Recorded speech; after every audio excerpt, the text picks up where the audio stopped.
अस्सलामुअलैकुम वरहमतुल्लाहि वबरकातुहू। स्टूडेंट्स, आज है यूनिट नंबर 7 में लेक्चर नंबर 4। और आज की इस लेक्चर में हम दो और टेस्ट को डिस्कस करेंगे। नंबर फर्स्ट टेस्ट है testing hypothesis about mean mu when sigma square is unknown when n is large और n इज ग्रेटर देन और इक्वल टू 30। और दूसरा है testing hypothesis about mu one minus mu two when sigma 1 square and sigma 2 square are unknown when n1 and n2 are large or n's greater than or equal to 30। पहला test कुछ इस तरह है, testing hypothesis about mean mu, यानी हम mu को क्या करेंगे, टेस्ट करेंगे। लेकिन यहाँ पर क्या होगा, सिग्मा स्क्वायर अननोन होगा। इससे पहले हमने थर्ड नंबर लेक्चर में इसी तरह का टेस्ट किया है। वहाँ पर हम म्यू को टेस्ट करते थे, लेकिन सिग्मा स्क्वायर क्या था, नोन था।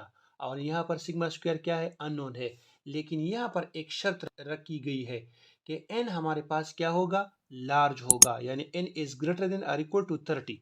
ठीक है, तो इस सिचुएशन में हम क्या करेंगे, ये टेस्ट और उस थर्ड नंबर लेक्चर में जो हमने फर्स्ट नंबर टेस्ट किया है वही टेस्ट बिल्कुल इसी तरह का है। ठीक है, लेकिन वहां पर सिग्मा स्क्वायर क्या था, नोन, और यहां पर सिग्मा स्क्वायर क्या है, अननोन। जब हमारे पास सिग्मा स्क्वायर नोन हो तो हम डायरेक्ट जेड स्टैटिस्टिक यूज करेंगे। ठीक है, लेकिन जब हमारे पास सिग्मा स्क्वायर अननोन हो तो हम कहां पर जाएंगे, हम एन की तरफ जाएंगे। अगर एन हमारे पास लार्ज हो तो हम क्या करेंगे, ये आगे जाके इसको एक्सप्लेन करेंगे। ठीक है, इसी तरह दूसरा टेस्ट कुछ यू है, testing hypothesis about mu one minus mu two, यानी हम mu one minus mu two difference between two population mean, इसी तरह का टेस्ट भी हम लेक्चर नंबर 3 में डिस्कस किया है। ठीक है, ये भी बिल्कुल उसी तरह का है, लेकिन यहाँ पर सिग्मा वन स्क्वायर और सिग्मा टू स्क्वायर क्या है, अननोन है। वहां पर सिग्मा वन स्क्वायर और सिग्मा टू स्क्वायर क्या था, नोन थे। ठीक है, लेकिन यहाँ पर भी शर्त ये है कि एन वन और एन टू हमारे पास क्या होंगे, लार्ज होंगे, यानी n's greater than or equal to 30 होंगे। तो जब हमारे पास n greater than or equal to 30 होंगे तो हम क्या करेंगे, इसको भी आगे जाके एक्सप्लेन करेंगे। ठीक है, लेकिन आपने हमारे साथ आखिर तक रहना है। ठीक है, अच्छा स्टूडेंट्स, फर्स्ट नंबर टेस्ट को डिस्कस करते हैं, testing hypothesis about mu when sigma square are unknown n is greater than और इक्वल टू 30। यानी जब हम म्यू को टेस्ट करते हैं और सिग्मा स्क्वायर हमारे पास क्या हो, अननोन हो, और n greater than or equal to 30 हो, तो हम क्या करेंगे। ठीक है, तो वही 6 टिप्स है, उसको हम यूज करके इसके लिए हम जनरल प्रोसीजर सबसे पहले लिखते हैं। सबसे पहले हम नल और अल्टरनेटिव हाइपोथेसिस को सेट करेंगे। जो उनके हम म्यू को टेस्ट करते हैं तो इसमें हम म्यू के लिए पॉसिबल हाइपोथेसिस लेते हैं। तो mu is equal to mu naught, mu is greater than और equal to mu naught, mu is less than और इक्वल टू म्यू नॉट। इसी तरह अल्टरनेटिव हाइपोथेसिस में mu is not equal to mu naught, mu is less than mu naught और mu is greater than mu naught. तो ये possible hypothesis alternative में आ सकते हैं। ठीक है, तो ये आप याद रखिए कि नल में हमारे पास नॉट इक्वल का साइन नहीं आ सकता और अल्टरनेटिव हाइपोथेसिस में इक्वल का साइन नहीं आ सकता। और सेकंड नंबर स्टेप में हम लेवल ऑफ सिग्निफिकेंस लेते हैं, ये तो आप जानते हैं, और वो 0.05 या 0.01 ले सकते हैं। और थर्ड नंबर स्टेप में हम टेस्ट स्टेटिस्टिक कौन सा हम यूज करेंगे, यानी ये हमने डिसाइड करना है। तो इस टेस्ट स्टेटिस्टिक को हमने इसी से डिसाइड करना है। यहाँ पर क्या है, सिग्मा स्क्वायर अननोन है। तो जब सिग्मा स्क्वायर अननोन हो तो हम टेस्ट स्टेटिस्टिक का एन पर डिसीजन लेंगे। अगर एन हमारे पास greater than or equal to 30 हो तो हम जेड स्टेटिस्टिक यूज करेंगे। तो यहाँ पर एन हमारे पास क्या है, greater than or equal to 30 है, तो हम जेड स्टेटिस्टिक यूज करते हैं, is equal to x bar minus mu. और यहाँ पर सिग्मा चून के अननोन है तो सिग्मा की जगह हम क्या यूज करेंगे, एस यूज करेंगे, और एस कौन सा होगा, capital S divide by N square root. और फोर्थ नंबर स्टेप में हम कंप्यूटेशन या कैलकुलेशन करेंगे, यानी इस जेड की वैल्यू डेटा को यूज करके, डेटा को पुट करके निकालेंगे। ठीक है, नंबर फिफ्थ स्टेप हम क्रिटिकल रीजन निकालेंगे, यानी जेड की वैल्यू तो निकल आ गई। ठीक है, लेकिन जेड अल्फा की वैल्यू या जेड अल्फा बाई 2 की वैल्यू हम टेबल से निकालेंगे। अगर हमारे पास वन टेल टेस्ट हो तो हम जेड अल्फा यूज़ करेंगे, अगर टू टेल टेस्ट हो तो हम Z alpha by to use करेंगे। और ये हम ऑलरेडी पढ़ चुके हैं कि वन टेल और टू टेल डिसीजन हम कहाँ से लेंगे, ये हम अल्टरनेटिव हाइपोथेसिस से लेंगे। अगर हमारे पास यहाँ पर नॉट इक्वल का साइन आ गया तो हम टू टेल टेस्ट यानी अल्फा बाई टू को यूज़ करेंगे। अगर हमारे पास लेस या ग्रेटर का साइन आ गया तो हम अल्फा को लेंगे। ठीक है, लेस साइन आ गया तो हम यहाँ पर रिजेक्शन रीजन लेंगे लेफ्ट साइड पे, और अगर ग्रेटर का साइन आ गया तो हम यहाँ पर यानी राइट साइड पे रिजेक्शन का रीजन लेंगे। ठीक है, और नंबर 6 स्टेप में यानी लास्ट स्टेप में हम कंक्लूजन ड्रा करेंगे। अगर हमारे पास जेड एब्सोल्यूट की वैल्यू इस वैल्यू से ग्रेटर आ गई तो हम क्या करेंगे, एच नॉट को रिजेक्ट करेंगे। अगर हमारे पास ये वैल्यू इससे क्या आ गई, लेस आ गई, तो हम एच नॉट को क्या करेंगे, एक्सेप्ट करेंगे। ठीक है, अब आगे चलते हैं, इस पर हम एक न्यूमेरिकल क्वेश्चन करते हैं। आइए एक और क्वेश्चन सॉल्व करते हैं।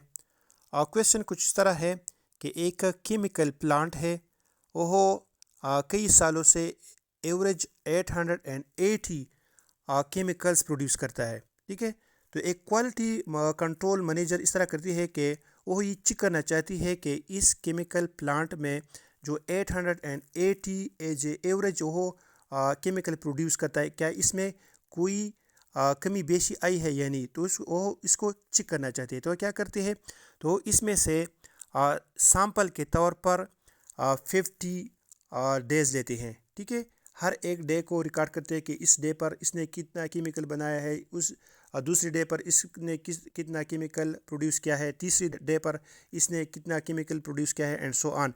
तो वो 50 डेज लेती हैं और इसका मीन वो निकालते हैं, सैम्पल मीन। सैम्पल मीन क्या होगा, 871, और इसका स्टैंडर्ड डिविएशन क्या है, 21 है। तो ये अब कहती है कि आपने टेस्ट करना है। क्या टेस्ट करना है, आपने ये टेस्ट करना है कि ये जो 880 एज ए एवरेज जो हो केमिकल प्रोड्यूस करती है। ठीक है, तो इसको टेस्ट करना है, यानी म्यू में आपने 880 लेना है। ठीक है, और इसके alternative mu is not equal to 880 लेना है। ठीक है, और इसमें आपने अल्फा को 0.05 यूज़ करना है, ये इस क्वेश्चन में दिया गया है। सबसे पहले हम नल और अल्टरनेटिव हाइपोथेसिस को सेट करेंगे। नल हाइपोथेसिस में हम म्यू लेंगे, म्यू इज इक्वल टू 880, और अल्टरनेटिव हाइपोथेसिस में लेंगे mu is not equal to 880। ठीक है, इसी तरह सेकंड नंबर स्टेप में हम लेंगे लेवल ऑफ सिग्निफिकेंस, यानी अल्फा इज इक्वल टू 0.05, ये हमें क्वेश्चन में दिया गया है। थर्ड नंबर स्टेप में हम टेस्ट स्टैटिस्टिक यूज करेंगे। अब हमने कौन सा टेस्ट स्टैटिस्टिक यूज करना है, जेड स्टैटिस्टिक, यानी Z is equal to x bar minus mu divide by S over N square root. Fourth number step है कंप्यूटेशन या कैलकुलेशन। हम क्वेश्चन से डेटा निकालेंगे। यहाँ पर एन हमारे पास है 50, एक्स बार हमारे पास है 871 और एस हमारे पास है 21। ठीक है, अब इन सब को इस जेड स्टैटिस्टिक में यूज करेंगे। ठीक है, तो जब हम इसको यूज करके इसकी कैलकुलेशन करते हैं तो इससे आता है -3.03। ठीक है, अब आते हैं पेप नंबर स्टेप की तरफ।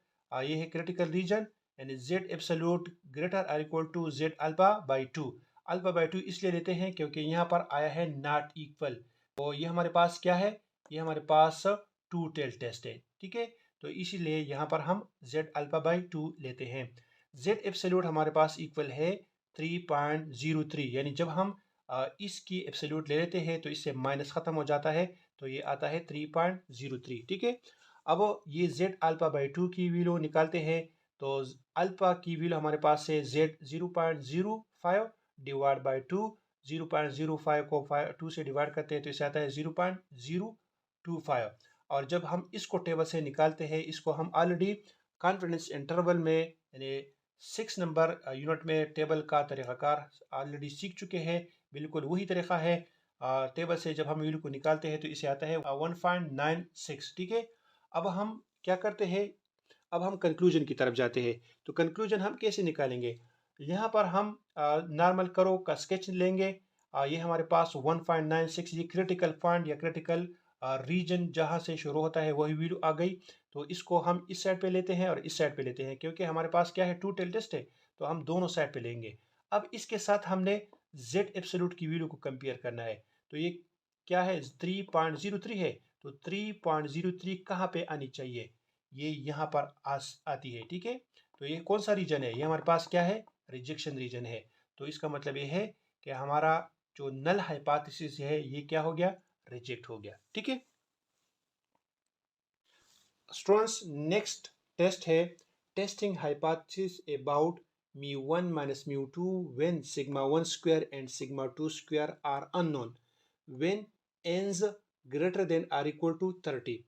यानी जब हम mu1 माइनस mu2 को टेस्ट करते हैं और हमारे पास सिग्मा 1 स्क्वायर और सिग्मा 2 स्क्वायर क्या हो, अननोन हो, तो हम क्या करेंगे, हम n को देखेंगे, यानी n1 और n2 को देखेंगे। अगर n1 और n2 हमारे पास क्या हो, ग्रेटर देन 30 हो, तो हमने फिर क्या करना है। ठीक है, तो इसके लिए जनरल प्रोसीजर कुछ यूँ है, सबसे पहले हम नल और अल्टरनेटिव हाइपोथेसिस को सेट करेंगे, यानी चून के हम mu1 और माइनस mu2 को टेस्ट करते हैं, तो इसके लिए हमने हाइपोथेसिस को सेट करना है। तो नल हाइपोथेसिस में पॉसिबल हाइपोथेसिस ये आ सकते हैं और अल्टरनेटिव हाइपोथेसिस में पॉसिबल हाइपोथेसिस ये आ सकते हैं। नेक्स्ट स्टेप, हमने लेवल ऑफ सिग्निफिकेंस यूज करना है। थर्ड नंबर स्टेप में हम टेस्ट स्टैटिस्टिक यूज करेंगे।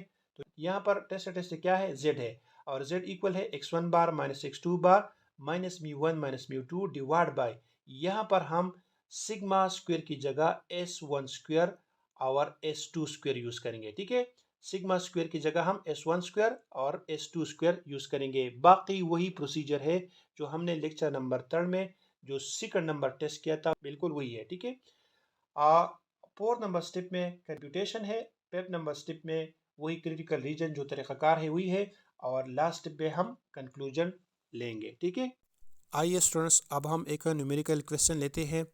क्वेश्चन कुछ यूँ है कि दो तरह के स्टूडेंट्स से, एक वो स्टूडेंट्स है जिसके पास अपनी गाड़ियाँ हैं, ठीक है, और एक स्टूडेंट्स वो है जिसके पास अपनी गाड़ियाँ नहीं है। ठीक है, तो अब ये यहाँ पर कहते हैं कि आपने जिन स्टूडेंट्स के पास गाड़ी है उसके एकेडमिक पर या उसके रिजल्ट्स पर उनके गाड़ियों का कुछ असर है या नहीं है, ये आपने टेस्ट करना है। ठीक है, तो हम क्या करते हैं, हम दोनों में से सैंपल लेंगे। एक हम सैंपल लेंगे उनसे जिसके पास गाड़ियां हैं n1 इज इक्वल टू 100, और दूसरे से हम सैंपल लेंगे n2 इज इक्वल टू 100। ठीक है, इसी तरह पहले वाले का हम एवरेज मार्क्स फाइंड करेंगे और वो है 2.54, और इस तरह दूसरे का हम एवरेज फाइंड करेंगे, वो हमारे पास है 2.70। ठीक है, और पहले का हम वेरिएंस फाइंड करेंगे, वो हमारे पास है 0.40, और सेकंड का वेरिएंस फाइंड करेंगे वो हमारे पास है 0.36। ये हमें ऑलरेडी दिया गया है क्वेश्चन में, और यहाँ पर ये कहते हैं कि आपने अल्फ़ा 0.05 यूज़ करना है। तो अब हम क्या टेस्ट करेंगे, mu1 minus mu2 is equal to 0 और mu1 minus mu2 is not equal to 0। ठीक है, यानी नल में हम mu1 minus mu2 equal to 0 लेंगे, और mu1 minus mu2 is not equal to 0 ये हम अल्टरनेटिव में लेंगे। ठीक है, सबसे पहले हम नल और अल्टरनेटिव हाइपोथेसिस को सेट करेंगे। नल में हम ये लेंगे mu1 minus mu2 is equal to 0, और अल्टरनेटिव में हम लेंगे mu1 minus mu2 is not equal to 0। और सेकंड नंबर स्टेप है अल्फा, यानी लेवल ऑफ सिग्निफिकेंस हमें दिया गया है 0.05। थर्ड नंबर स्टेप में हम टेस्ट स्टैटिस्टिक यूज करेंगे z, और z हमारे पास है x1 bar minus x2 bar minus mu1 minus mu2 divide by s1 square divide by n1 plus s2 square divide by n2 square root. और fourth number step में हम calculation या computation करेंगे। Computation से पहले हमने जो डेटा हमें दिया गया है क्वेश्चन में वही डेटा हमने निकालना है। x1 बार की वैल्यू हमें दी गई है ये है, x2 बार की वैल्यू ये है, n1 की वैल्यू ये है, n2 की वैल्यू ये है, s1 स्क्वायर की वैल्यू ये है, s2 स्क्वायर की वैल्यू ये है। ठीक है, तो अब हमने इन सब वैल्यूज को यहाँ पर पुट करके इसकी कैलकुलेशन करेंगे। तो जब हम इसको पुट करके इसकी कैलकुलेशन करते हैं तो इससे हमारे पास आती है -1.84। और फिफ्थ नंबर स्टेप है critical region, z absolute greater और equal to z alpha by 2। Alpha by 2 इसलिए यूज करते हैं क्योंकि यहाँ पर हमारे पास क्या है, नॉट इक्वल है। ठीक है, z एब्सोल्यूट हमारे पास से 1.84, यानी जब हम इसकी एब्सोल्यूट लेते हैं तो इससे आता है 1.84 और z अल्फा बाई 2 ये हमारे पास इक्वल है z 0.05 के, यानी अल्फा की वैल्यू हम 0.05 पुट करते हैं, 2 से इसको डिवाइड करते हैं तो इससे आती है 0.025 और जब हम इसको टेबल से निकालेंगे या इसको जब हम टेबल में देखेंगे तो इसे आता है 1.96। तो ये 1.96 ये हमारे पास क्या आ गया, क्रिटिकल पॉइंट, यानी ये एरिया हमारे पास रिजेक्शन रीजन आ गया और ये एरिया हमारे पास क्या है, एक्सेप्टेंस रीजन। तो अब हमने इसके साथ z की वैल्यू या z एब्सोल्यूट की वैल्यू को कंपेयर करना है। तो z की वैल्यू हमारे पास आती है 1.84, तो 1.84 यहाँ पर आती है। तो ये क्या है, ये हमारे पास एक्सेप्टेंस रीजन है। तो इसलिए यहाँ पर हम लास्ट नंबर स्टेप यानी कंक्लूजन हम लेंगे कि हमारा हमारा एच नॉट जो है ये क्या हो गया, ये एच नॉट क्या हो गया, एक्सेप्ट हो गया। ठीक है।